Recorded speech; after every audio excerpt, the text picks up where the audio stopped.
وَإِذَا قُرِئَ الْقُرْآنُ فَاسْتَمِعُوا لَهُ وَأَنصِتُوا لَعَلَّكُمْ تُرْحَمُونَ۔ الحمدللہ والصلاة والسلام علی رسول اللہ۔ اعوذ باللہ من الشیطان الرجیم، بسم اللہ الرحمن الرحیم۔ آج کی کلاس کا آغاز ہم سورۃ الملک سے کریں گے۔ مکی سورت ہے، 30 اس کی آیات ہیں، اور آپ سب یقیناً یہ جانتے ہوں گے کہ نبی کریم صلی اللہ علیہ وسلم کا یہ معمول تھا کہ آپ سونے سے پہلے سورۃ الملک کی تلاوت ضرور فرمایا کرتے تھے۔ ایک حدیث میں آپ صلی اللہ علیہ وسلم نے ارشاد فرمایا کہ ایک سورت اپنے پڑھنے والوں کی طرف سے روز قیامت جھگڑا کرے گی یہاں تک کہ اسے جنت میں داخل کرا دے گی، اور وہ سورۃ الملک ہے۔ اسی طرح یہ بھی ہمیں احادیث میں ملتا ہے کہ یہ سورت عذاب قبر کے لیے رکاوٹ ہے اور نجات دینے والی ہے۔ آئیے دیکھتے ہیں کہ اس سورہ مبارکہ میں اللہ تعالیٰ نے ہمارے لیے کیا پیغام دیا۔ سورت کا آغاز اللہ تعالیٰ کی بزرگی اور برتری کے بیان سے ہوتا ہے، جس کے ہاتھ میں کائنات کی سلطنت ہے اور وہ ہر چیز پر قدرت رکھتا ہے۔ آیت نمبر 2 میں اللہ تعالیٰ موت اور زندگی کا مقصد بیان کرتے ہیں کہ جس نے موت اور زندگی کو ایجاد کیا تاکہ تم لوگوں کو آزما کر دیکھے کہ تم میں سے کون بہتر عمل کرنے والا ہے۔ یعنی انسانوں کی یہ جو زندگی اور موت کا سلسلہ ہے وہ ان کا امتحان ہے، اور امتحان اس چیز کا ہے کہ کس انسان کا عمل زیادہ بہتر ہے۔ سمجھ کے آئی کہ ہم کمرہ امتحان میں ہیں، اور اس امتحان میں امتحان یا مقابلہ کس چیز کا ہے؟ اعمال کا ہے۔ اعمال کے لیے ہمارے پاس معیار کیا ہے؟ قرآن اور اس کی تشریح یعنی سنت و احادیث۔ یہ بات یاد رکھنے کی ہے کہ نیک اعمال کو ہم خود سے ڈیفائن نہ کر لیں، بلکہ قرآن اور حدیث کی روشنی میں ہی نیک اعمال کو کرنے والے ہوں۔ اس کے بعد اللہ تعالیٰ کی مزید جو قدرت ہے اس کو بیان کیا گیا کہ اللہ کی تخلیق کردہ کائنات منظم ہے اور مربوط ہے۔ آگے جا کر آیت نمبر 6 سے اللہ تعالیٰ دوزخی لوگوں کا یا کفر کرنے والوں کا بیان فرماتے ہیں، اور یہ بتاتے ہیں کہ جب وہ اس میں پھینکے جائیں گے تو اس جہنم کے دھاڑنے کی ہولناک آواز سنیں گے، اللہم اجرنا من النار۔ پھر اللہ فرماتے ہیں کہ وہ شدت غضب سے پھٹی جاتی ہوگی، اور جب کوئی شخص اس کے اندر ڈالا جائے گا تو وہ اس کے کارندے ان لوگوں سے پوچھیں گے کہ کیا تمہارے پاس کوئی خبردار کرنے والا نہیں آیا تھا؟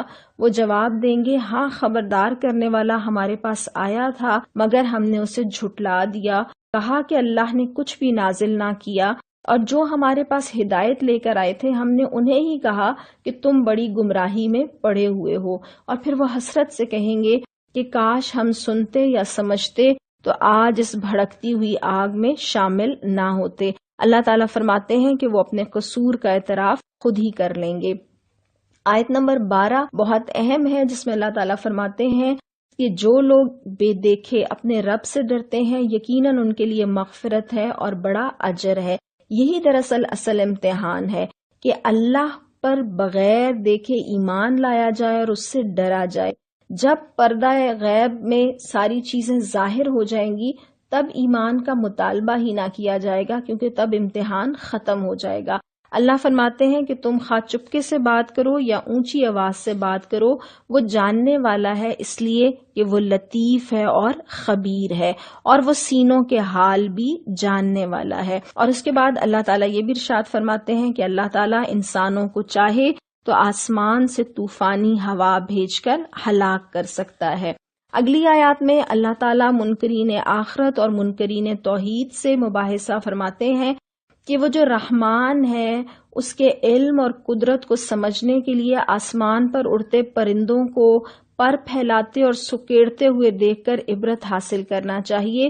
مغرور کافروں کو معلوم ہونا چاہیے کہ رحمان کے علاوہ کوئی ہستی ان کی مدد نہیں کر سکتی، اور یہ بھی معلوم ہونا چاہیے کہ کوئی اور ان کو رزق فراہم نہیں کر سکتا، اور اگر وہ رزق روک لے تو کوئی اور ہستی انہیں رزق فراہم نہیں کر سکتی۔